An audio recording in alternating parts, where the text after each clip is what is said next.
Hello, everybody, and welcome to another My Music. Now, before we start today, you may have noticed in the background I have a little light relief here. This is a new little toy. Cost me £3.50 from the local supermarket. So all of you can do this as well at home. It shouldn't have. It should have been £12 something, but I got a bargain. And bargains are always great, aren't they? So there we go. And we can change the light, but we're going to leave it on this for the time being. Otherwise, we get kind of, distracted by that and forget the interview, which we don't want to do because we've got the wonderful Simone here come to talk to us today about her life in music. We will be talking to her straight after this from the wonderful people at Analog Trash. Keep on, don't stop.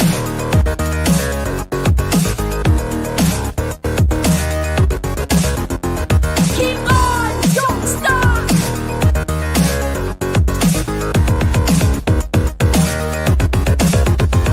Keep on, don't stop.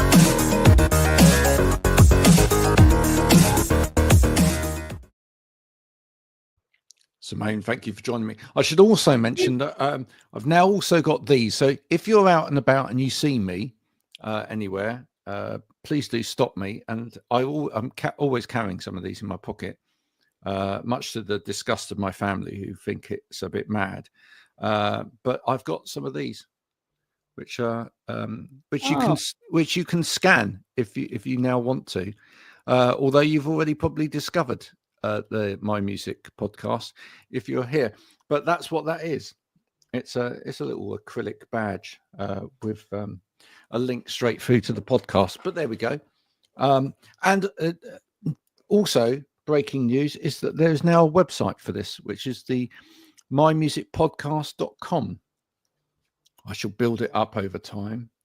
It has links to this. You can find where to pick up and listen to the podcast.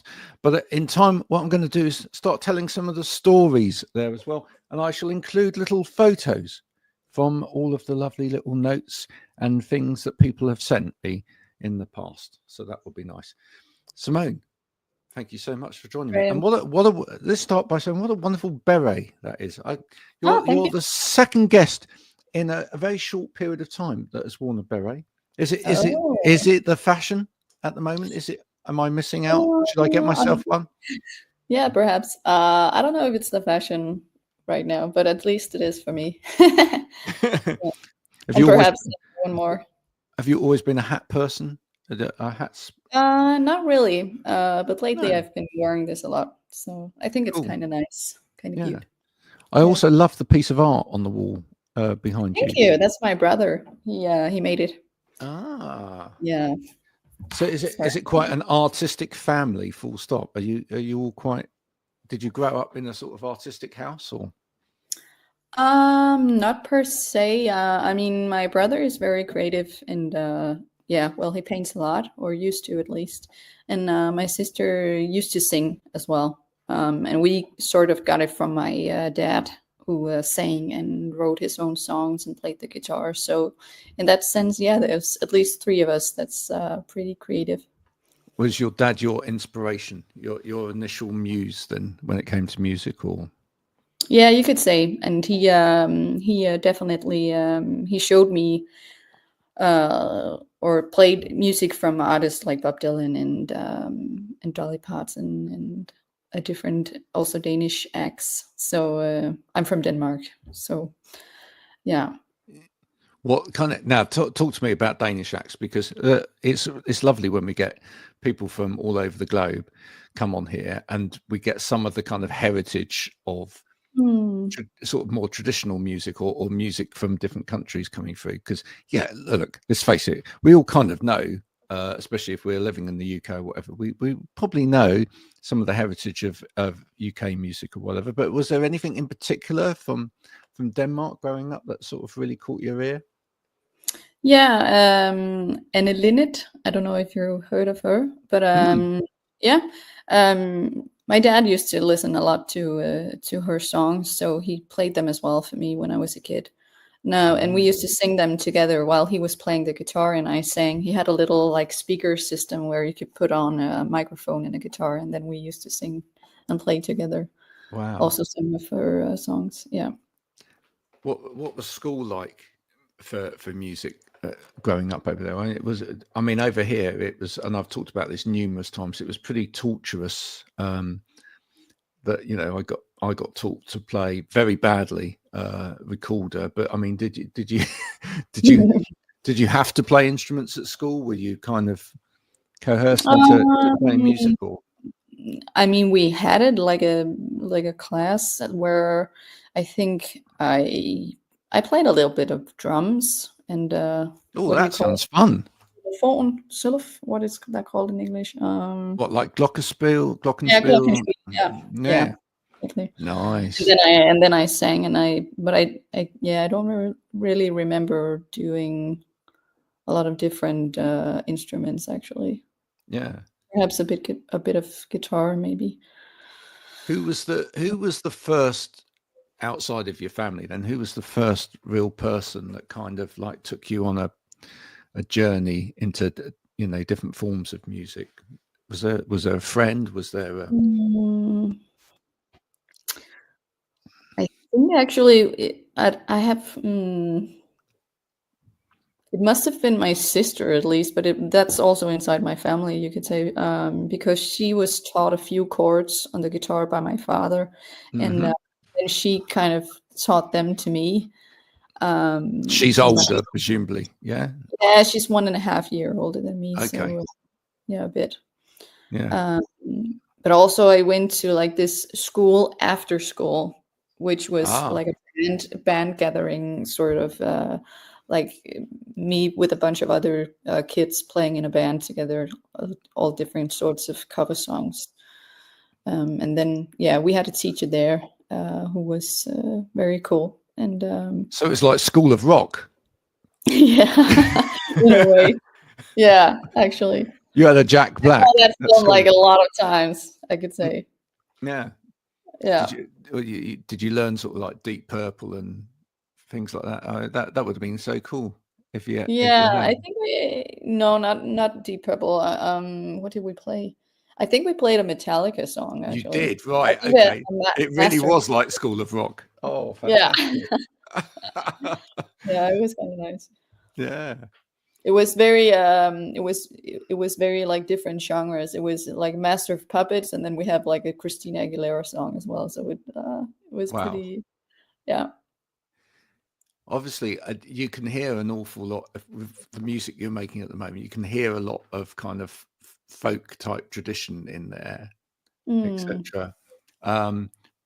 But before we talk about that, in your own time, would we be surprised at some of the things that you play, or the type of experimentation that you have when you write, or is that kind of genre what you typically write in these days?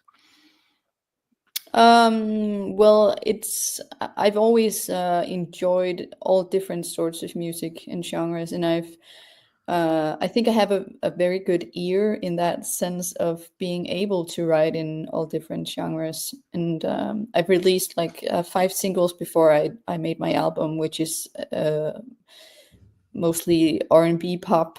And this album that I made now is very into the roots of the singer-songwriter tradition. Would there be anything then that you've written over the years that would surprise us? I mean, you mentioned Metallica. Have you have you ever delved into writing anything a little bit heavier or more experimental in maybe electronic form or whatever? Or you? I haven't done that much rock music or electronical, no. No. So it's been more like from the kind of like big like wide universe of pop and R&B towards like more folky stuff. Yeah. What made you sort of decide to take that route when it came to putting this album together? It was actually I feel like it was more like the genre that chose me than I chose the genre, because I started just writing the first song for the album on my guitar, and I didn't know that I was gonna write an album, then I just wrote that song, and then it went to the drawer for like 8 months because I felt like it wasn't a good enough song, or perhaps I just doubted. Really? Yeah, I doubted the Yeah. song. Anyway. And then I took it out again and played it for my mom. And I thought that maybe I had like some kind of project with my guitar and just me singing. So I wrote another one, and then it just like sort of, I dreamt of making an EP at the beginning, but then I just I aimed for a full album Yeah. Was and it was began. it was it quite a hard piece of work in total to birth then? Or did it actually, once you Yeah. started down that route? I mean, it feels like it was quite natural once it to and from a listener point of view, it feels like it was quite natural that everything would have flowed together quite Mm. easily. Is that the case? Yeah, I would definitely say that it's been the easiest process for me so far in terms of the previous songs that I've released. I've had a lot of more, I don't know, doubt during the process. I produced and write the singles before myself, and well, also around the arrangements of the songs, there were a lot more layers to the different, yeah, and the different sounds and stuff. And this album is like just primarily guitar and vocals, and I think that took um, some yeah, I have a hard time finding the right word. Not like some stress out of it, but some it made it easier in a way that I kind of needed to focus on the lyrics and the melody and the chords, of course, like to do just a song that would work only on those elements in a way. Yeah. I've actually spoken to a few singer-songwriters lately that have said exactly the same thing, and they've literally gone down the same route. They've had an album Mm. out where it's been in some ways, more pastoral. It's had that simplicity to it in some ways, Mm. but Yeah. actually I think it's a did you find like some of the other people I've spoken to, did you find that it allowed you to focus more on things like melody and the words because of that as well? I think so because well, there's different, I guess, processes of writing a song, and sometimes earlier on when I've written something, it could start out with a beat and a sound or something on in Logic that I produce in, and Yeah. then and You it's find also yourself going beep beep beep beep beep, and it's like, oh, it's almost like the instrumentation almost wants you to sing Mm, la or something. Do you know what I mean? yeah, Whereas if yeah, you've yeah, yeah. actually written a beautiful little melody, you find yourself really wanting to focus in on some words that actually feel that emotion and actually fill the gap a little bit more, if that Mm. makes sense. Yeah. Yeah, it's just I think I have had more focus on telling a story and having a focus on the good lyrics and melody when I only had my guitar and my voice to like kind of use, than rather to be thinking in all different arrangement stuff when I had to produce like a whole song. But not to say that it doesn't work well as well to start out with a different to start out with a sound or a beat, for example. But in this kind of album where I wanted to make it just a guitar and voice, then it was very important to me that the lyrics and the melody was strong enough to be able to stand alone in a way. Well, which track on the album stands out most for you? Which was the hardest to get to the end? Hmm.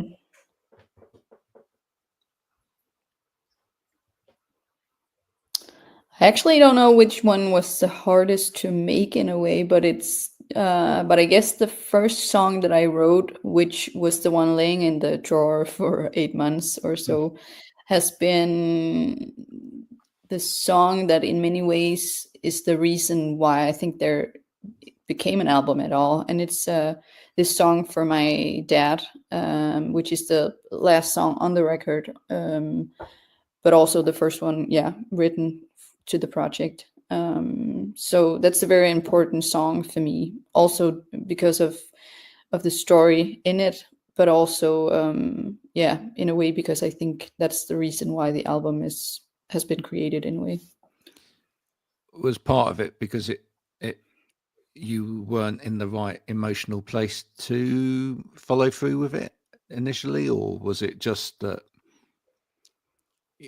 it took time for you to feel comfortable with that as a song and a lyric? Or Yeah, I think I because it's about my dad and my history of growing up with him. I think it was important for me to write that story in the best way possible. So I think also that's why it was laying around for so long, because I was in a bit of a doubt that it was like good enough in the sense of portraying the story and him correctly. yeah. Did you play other people in the family the song, and did their if they did their reaction to the song have an impact on you? I can't really remember playing it for my family. I played it for my ex-boyfriend, and his first reaction was, "Well, that's okay." So That's why they're an ex-boyfriend, right? Yeah, that kind of made me doubt whether the song was good enough in a way. But Listen, that's great advice for anyone that is that's in a relationship right now with a musician. Never say it's okay. Just okay. No, but I mean, you write sorts of different songs, and some of them are better than the other. That's I appreciate the honesty, but well, yeah, but when a song is like means so much to you and whatever as well, you know, perhaps it requires a little bit more of an attentive listening. And I session played it than when that. it wasn't quite done yet for him, and so on. So yeah.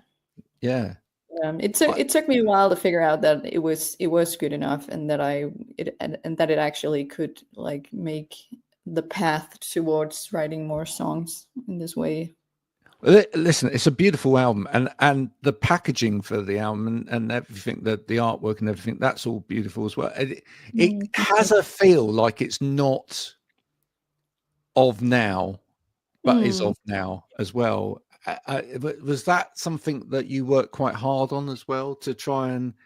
It really feels like that. I mean, I could have picked this song, this album out of the 1970s, and it would be. Yeah. I'm glad you say that, because it was definitely definitely my aim in a way to record it on tape and to have this like dusty old vibes in it. And it's recorded live in one room without like the option to go in and change and perfection it all. So yeah, I've listened a lot to a left-hand guitarist from back in the days called Elizabeth Cotton. Yeah. Wow.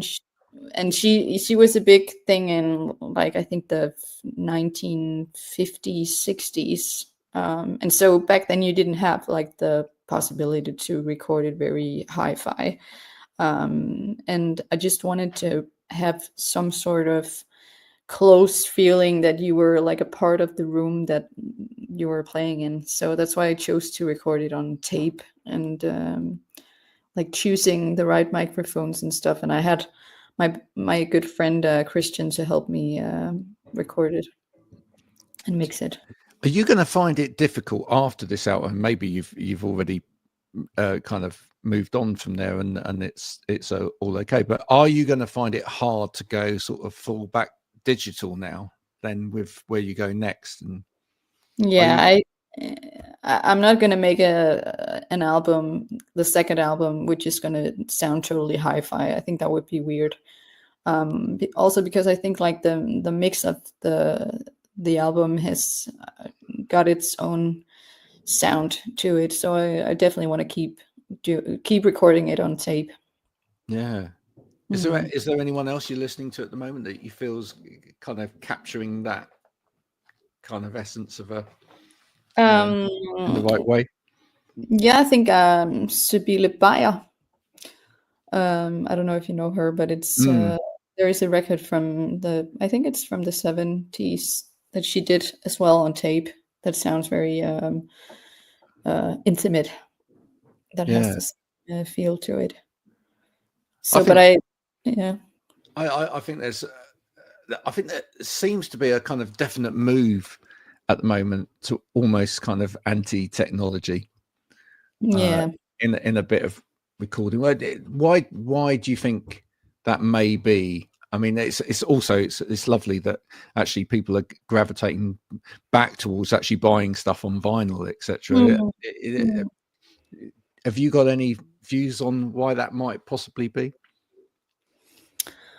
Well, I don't know, it's hard to say, but I think that maybe we've had a long period of very hi-fi and very produced music. Maybe, I mean, it depends on where you look, because I think there's probably a lot of music out there, and has been for a long time, that sounds or is very analog, but that we maybe haven't heard that much of, because it's been very, maybe popular for a certain genre to be played in radio and so on. So maybe it's just like hopefully it's a sign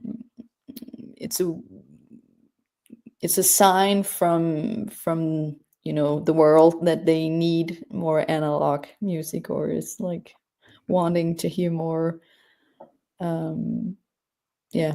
I think it just, I personally, I mean, I don't just cover music in a lot of the conversations that I have online, and I just think it's kind of fits in with an overall dialogue and narrative that's beginning to appear in the world, that we just need to get back to understanding human beings as a bit more messy.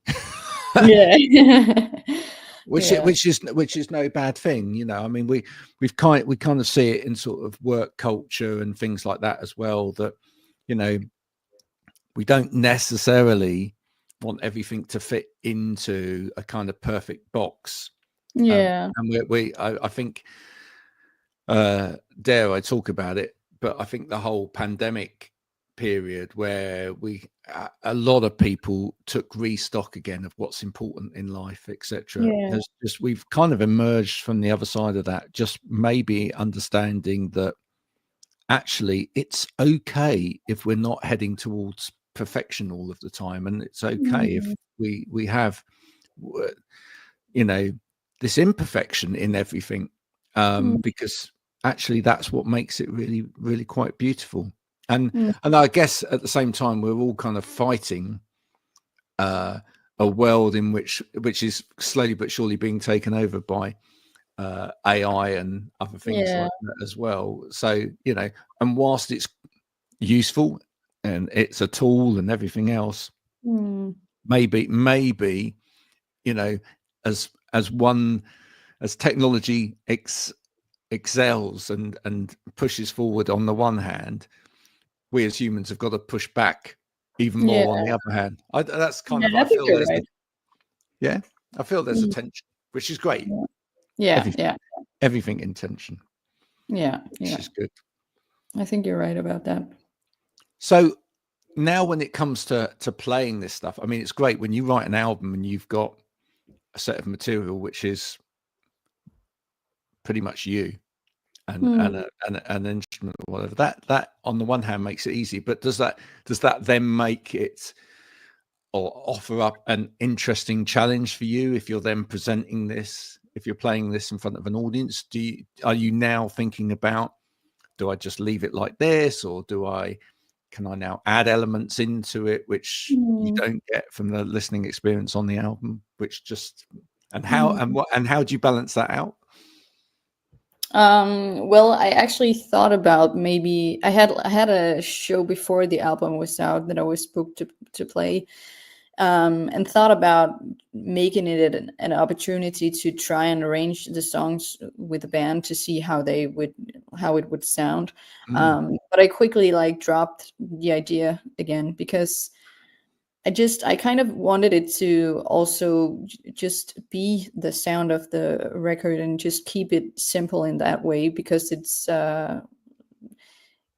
also kind of nice that if you haven't heard the record and you go to one of my shows and you hear me play it with my I have my best friend that I'm playing it with, and he's also a part of the album. So the live setup is 2 guitars and vocals, and we have this little glockenspiel which we play on as well, but that's it.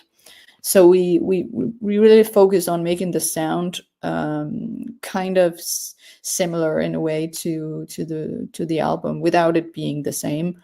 And then also people knows when they heard a show, if they haven't heard the album yet, that, do I want to buy this album or not? Because it's not going to be packed in all sorts of different instruments on the record. It's going to be as it was when they heard it live.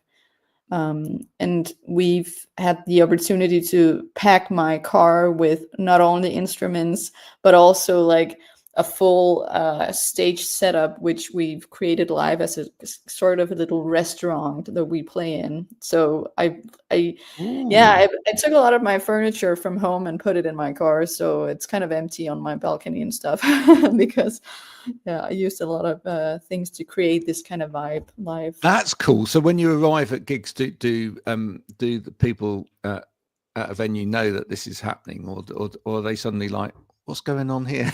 I kind of put it in the tech writer that we are bringing like a table and a cloth and a big curtain and a sunset thing that I did with some color paper behind a lamp and so on. So they are sort of prepared, but I think maybe I should put in a photo of the setup as well. I really love that idea. I love that idea. Yeah. It almost sounds like that it'd be lovely to do some almost impromptu sort of gigs in someone's living room as well, I did that as well. Yeah, and it has been really nice, because it's very nice to make these intimate shows with maybe 30 people in a room. Because it's so acoustic as it is, and then also setting up this restaurant kind of thing in their living room. I think it makes a very good atmosphere to do so. Oh, that sounds gorgeous. What's on the menu at the restaurant? I actually have like a lot of fruit, like fake fruits. We started out having real fruits on the table, and salt and pepper and stuff. But that got expensive because you're buying new fruit every day. It doesn't travel well. It was just hard to travel with in a packed car, so it was a bit crushed when we arrived. Yeah.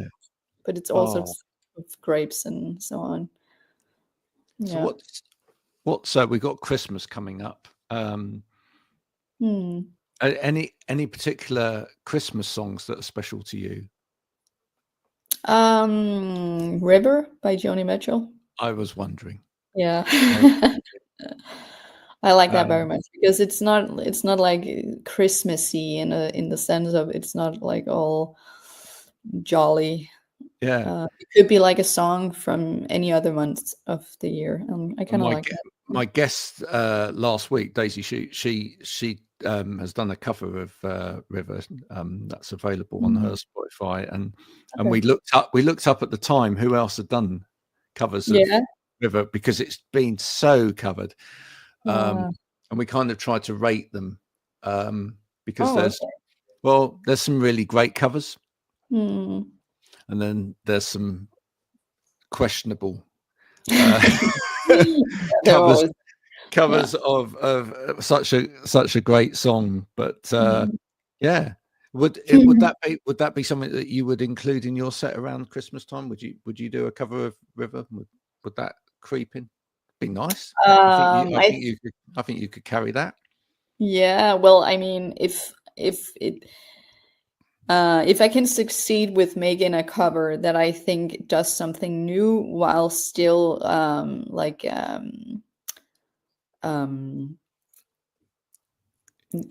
the word? You just wouldn't want it to be like a carbon copy of the original. No, I wanted to have like a new take on it while still honoring Joni's version at the same time. And so I think I will need to work on that a bit. You'd have to get the glockenspiel in there. That's what you'd have to do. Probably. That would certainly add some flavor to it.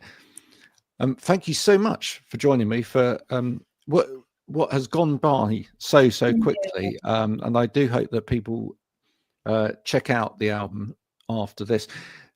What's your plans for 2025? Are you going to get writing again? Will there be a second album next year? Or?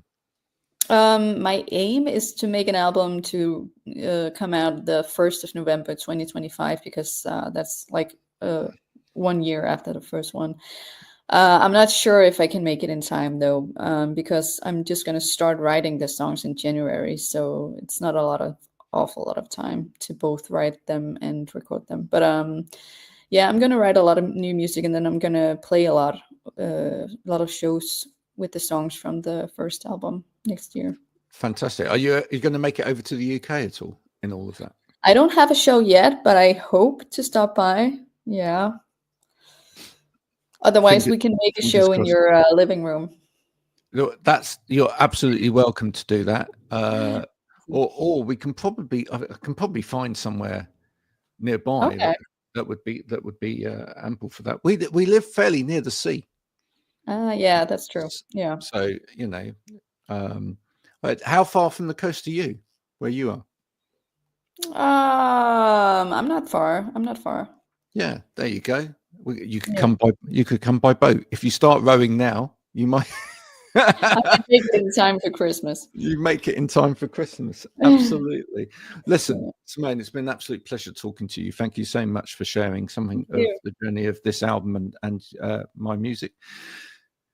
We welcome all our guests to this show to talk about their life and their music, and that's why we do it, so that you get to know a little bit about them, and then you go and explore their music and take it with you. And Christmas is the time to buy music as well, folks. Don't just stream it on the little black box in the corner of the room. Go out and support an artist. I'm sure Simone would welcome you actually putting some pennies in her stocking this Christmas, so that she can get on and produce album number 2 in 2025. Yeah, go on Bandcamp. Go on Bandcamp, do it.